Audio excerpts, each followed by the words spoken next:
Praise the lord. దేవునికి మహిమ కలుగునుగాక. క్రీస్తునందు ప్రియమైన దేవుని బిడ్డలకు ప్రభు నామంలో మీకందరికీ మా యొక్క శుభాభివందనములు తెలియపరుస్తూ ఉన్నాం. మరి మొన్నటి నుంచి మరి బసవ బుధవారం మొదలుకొని మరి నిన్న ఈరోజు కూడా మరి వీడియోస్ తీస్తూ ఉన్నాము. శ్రమల దినాల విషయంలో మరి ప్రభు మనకి కృప చూపించి ఉన్నారు కనుక మరి ఒక చిన్న పాట పాడుకొని మరి వాక్యం మనం చూసుకుందాం. హల్లెలూయా. దేవుని నామముకి వందనములు. చిన్న పాట పాడుకొని దేవుని నామముని స్తుతించుకుందాం. నా పేరు మొత్తం అన్ని వచనాలు పాడాలా? ఓ సిల్వ మీది యేసా,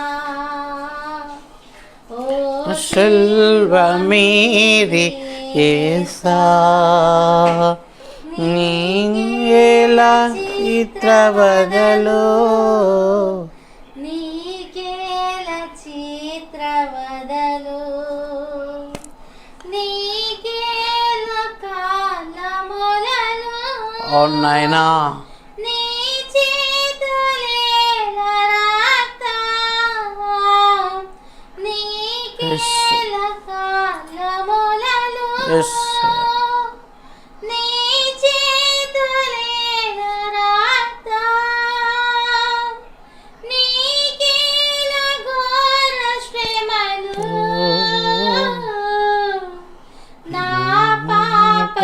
జీవితమిదియా, ఓ సిల్వ మీది యేసా, ఓ సిల్వ మీది యేసా, నీకేల చిత్రవదలో, నీకేల చిత్రవదలో,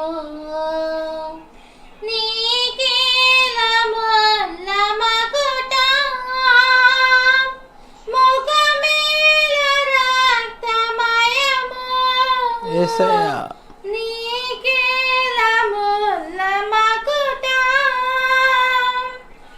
ముఖమేల రక్తమయము, నీకేల ఘోర మరణం, నా పాప ఫలితమిదియా, ఓ సిల్వ మీది యేసా, ఓ సిల్వ మీది యేసా, నీకేల చిత్రవదలో, యేసయ్యా నీకేల చిత్రవదలో, పగలేల చీకటాయే, జగమేల వణికే బండ, పగలేల చీకటాయే, జగమేల వణికే బండ, పగలంగ తెరయుచినియే,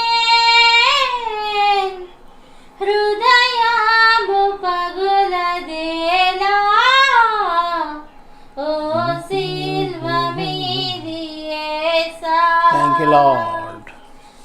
ఓ సిల్వ మీది యేసా, నీకేల చిత్రవదలో, నీకేల చిత్రవదలో, నీకేల ప్రక్కపాటు, రాతంబు జలమదేగా, నీకేల ప్రక్కపాటు, రాతంబు జలమదేగా, నీ నల్ల పాపక్రయమా, ఆ జలమే జీవ జలమా, ఓ సిల్వ మీది యేసా, ఓ సిల్వ మీది యేసా, నీకేల చిత్రవదలో,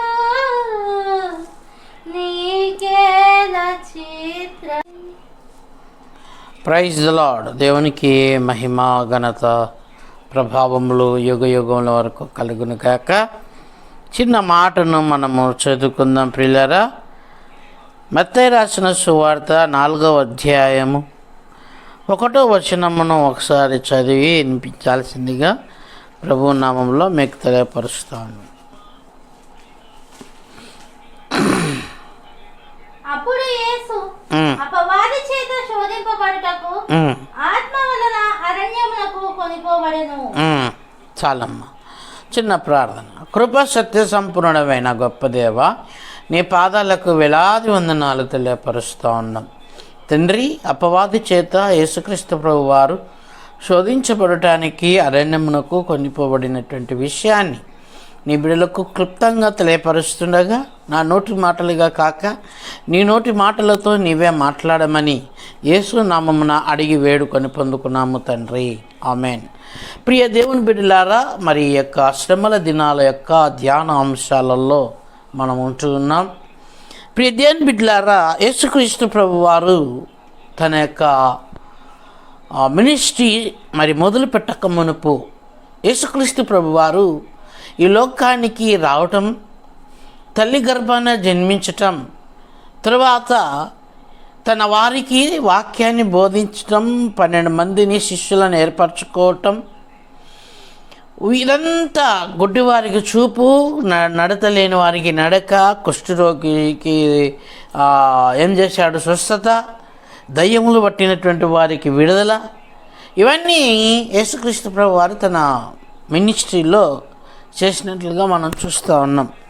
అయితే దీనికంటే ముఖ్యంగా యేసుక్రీస్తు ప్రభు వారు తన మినిస్ట్రీ మొదలుపెట్టక మునిపే, పరిచర్య మొదలుపెట్టక మునిపే ఏం చేశాడంటే అపవాది వచ్చింది. దేవునికి స్తోత్రం కలుగును గాక.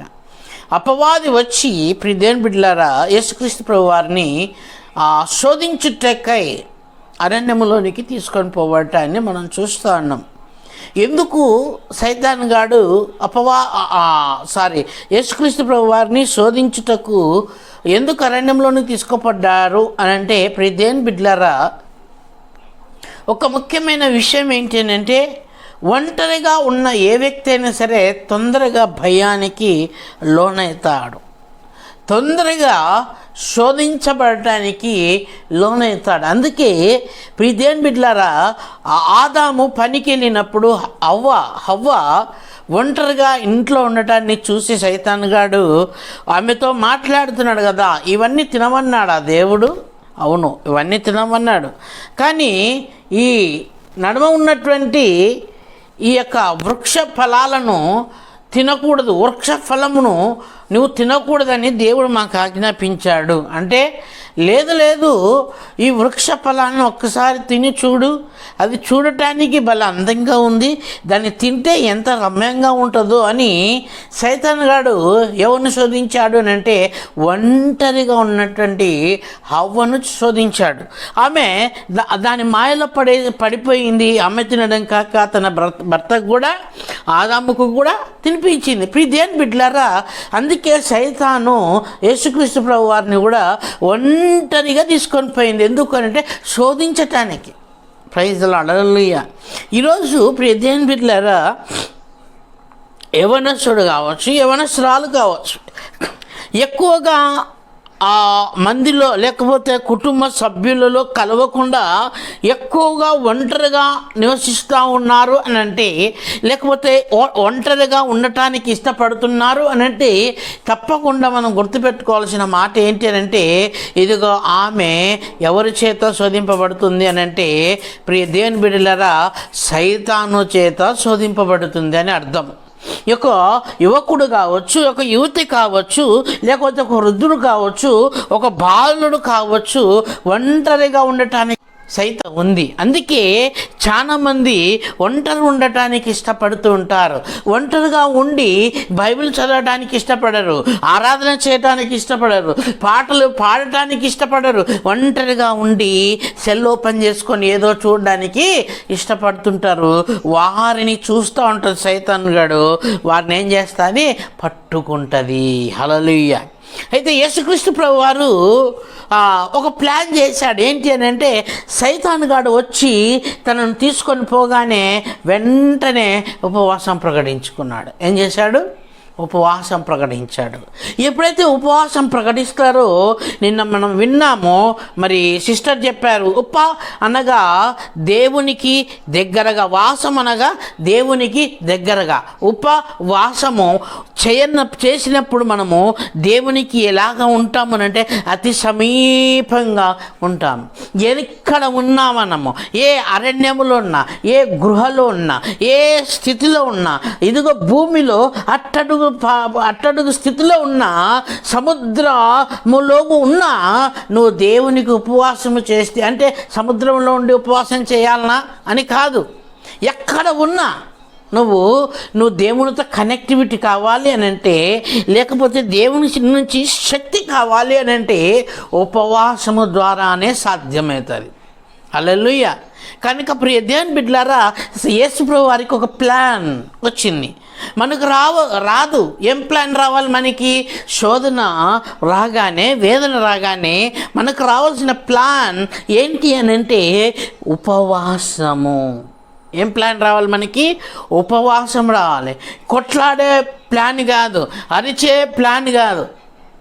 ఏం ప్లాన్ రావాలంటే ఉపవాసం చేసే plan. Praise the lord. Hallelujah. కనుక ప్రియ దేవుని బిడ్డలారా, యేసయ్య ఉపాయం చేశాడు. ఏంటంటే, అయ్యో నేను శోధించబడ్డానికి నేను ఇప్పుడు వచ్చేసాను, ఇప్పుడు నేనేం చేయాలంటే తండ్రితో నేను కనెక్టివిటీ కలిగి ఉండాలా.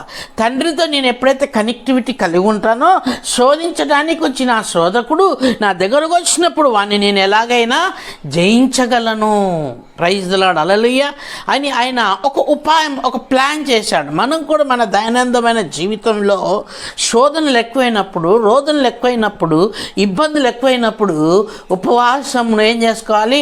ప్రకటించుకోవాలి. మన జీవితంలో ఉపవాసం అనేది ఉంటే ప్రియ దేవుని బిడ్డలారా, నిన్ను ఎవ్వడు కూడా కదల్చటానికి వీలు లేదు. హల్లెలూయా.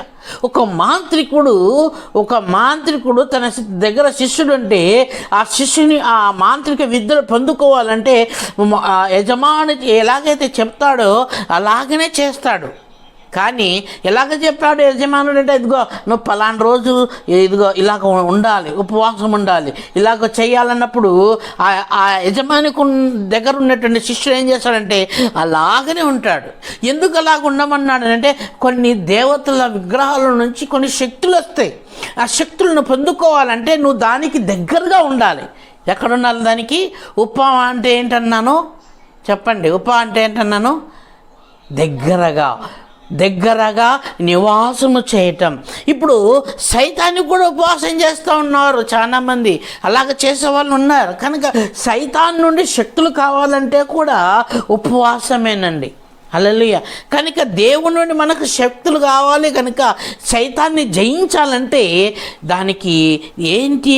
ఒక టీటీ ఇంజెక్షన్ లాగా. దేవునికి స్తోత్రం కలుగును గాక. మనకు దెబ్బ తగిలితే ఎలాగైతే డైరెక్ట్గా వెళ్ళి టీటీ ఇంజెక్షన్ వేసుకుంటామో, అలాగే ప్రియ దేవుని బిడ్డలారా, ఉపవాసము మనల్ని శోధన నుంచి జయిస్తుంది. కనుక ఈ విషయాన్ని గుర్తుంచుకోవాల్సిందిగా ప్రభునామంలో తెలియపరుస్తున్నాం. Praise the lord. అందరికీ లైక్ చేయండి, షేర్ చేయండి, సబ్స్క్రైబ్ చేయండి. అందరికీ ప్రైజ్ ది లార్డ్. ప్రార్థన. కృపాసత్య సంపూర్ణమైన గొప్ప దేవ, నీ పాదాలకు వేలాది వందనాలు నాయన. ఇంతవరకు మరి ప్రభు ఉపవాసం విషయంలో మరి మీ బిడ్డలు విని ఉన్నారని నమ్ముచున్నాం తండ్రి. విన్న ప్రతి ఒక్కరిని మీరు పేరు మీరు దీవించమని యేసు నామములో అడుగుతున్నాము తండ్రి. ఆమేన్. ప్రైజ్.